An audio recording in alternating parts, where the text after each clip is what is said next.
5-ാം നൂറ്റാണ്ടിൽ സിസിലിയിലെ ഒരു കുലീന കുടുംബത്തിൽ ജനിച്ച വിശുദ്ധ ഒലീവിയ കുഞ്ഞുപ്രായത്തിലെ വിശുദ്ധിയിലും ദൈവഭക്തിയിലും തീക്ഷ്ണതയുള്ളവളായിരുന്നു. സമ്പത്തിനോടും സ്ഥാനമാനങ്ങളോടും വിരക്തി പുലർത്തിയ അവൾ ദരിദ്രരെ ഉദാരമായി സഹായിക്കുമായിരുന്നു.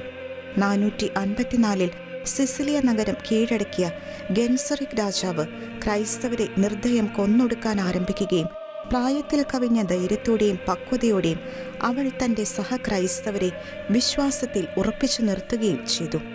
നിരവധി അത്ഭുതങ്ങൾ പ്രവർത്തിച്ച് വിജാതീയരെ പോലും ക്രൈസ്തവ വിശ്വാസത്തിലേക്ക് നയിച്ച അവളെ കൊടും വനത്തിൽ വന്യമൃഗങ്ങൾക്ക് ഇരയാകാൻ വിട്ടു നൽകുകയും എന്നാൽ വന്യമൃഗങ്ങൾ അവൾക്ക് സംരക്ഷണവും സൗഹൃദവും നൽകിയതായും ചരിത്രം പറയുന്നു.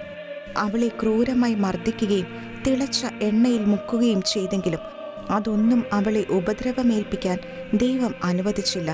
വിശ്വാസത്തിലും തീക്ഷ്ണതയിലും അടിയുറച്ചു നിന്ന ആ വിശുദ്ധ കന്യക 15-ാം വയസ്സിൽ ഒടുവിൽ ശിരച്ഛേദം ചെയ്യപ്പെടുകയും അവളുടെ പുണ്യാത്മാവ് നിത്യതയിലേക്ക് പറന്നുയരുകയും ചെയ്തു.